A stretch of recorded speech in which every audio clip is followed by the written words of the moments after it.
1 month ಇರುವಂತ babies mile stone ಏನೆಲ್ಲ complete ಆಗಿರ್ಬೇಕು ಅಂತ ಕೆಲವೊಂದು ಪಾಯಿಂಟ್ಸ್ ನಾನು ನಿಮಗೆ ಹೇಳಕ್ ಹೊರಟಿದ್ದೀನಿ ಈ ವಿಡಿಯೋದಲ್ಲಿ.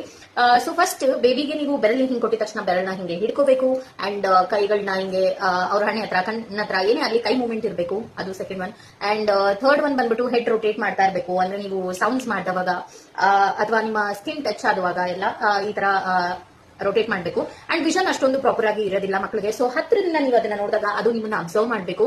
ಅಂಡ್ ನೀವು ಅದ್ರ ಕೆನೆ ಹತ್ರ ಏನೋ ಬೆರಳು ಇಡಕ್ ಹೋದ್ರೆ ಅದು ಬೆರಳನ್ನ ಈ ತರ ಲ್ಯಾಚ್ ಮಾಡೋ ತರ ಅದು ನಿಮ್ಮ ಬೆರಳ ಹತ್ರ ಬರ್ಬೇಕು. ಆಮೇಲೆ ನಿಮ್ಮ ಮಗು ಬೆಚ್ ಬೀಳ್ಬೇಕು, ಯಾವ್ದನ್ನ ಸೌಂಡ್ ಬಂದಿದ ತಕ್ಷಣ ಬೆಚ್ ಬೀಳ್ಬೇಕು. And 6 to 7 times urine pass ಮಾಡಬೇಕು. ಯೂರಿನ್ ಪಾಸ್ ಮಾಡಿದಾಗ ಡೈಪರ್ ಫುಲ್ ಆಗ್ಬೇಕು. ಅಂಡ್ ಪಾಟಿ ಮಾಡಬೇಕು. ಪಾಟಿ ಬಂದ್ಬಿಟ್ಟು ಒನ್ಸ್ ಇನ್ ಅ ಡೇ ಆದ್ರೂ ಮಾಡ್ಬೋದು, ಇಲ್ಲ ವಿತಿನ್ 5 days ಒಳಗಡೆ ಯಾವಾಗಲೂ ಮಾಡ್ಬೋದು. And feed time to time ತಗೋಬೇಕು, ಅಂದ್ರೆ 2 hours ಒಂದ್ಸತಿ ಆದ್ರೂ ಫೀಡ್ ತಗೋಬೇಕು. ಅಸಹ್ಯ ಮಾಡ್ಕೋಬಾರ್ದು ಫೀಡ್ ತಗೊಳ್ಳುವಾಗ. ಸೊ ಇದೆಲ್ಲ ಮೈಲ್ ಸ್ಟೋನ್ಸ್ ನಿಮ್ ಪಾಪು ಮಾಡ್ತಿದ್ಯಾ ಅಂತ ಕಮೆಂಟ್ ಸೆಕ್ಷನ್ ಅಲ್ಲಿ ತಿಳಿಸಿ.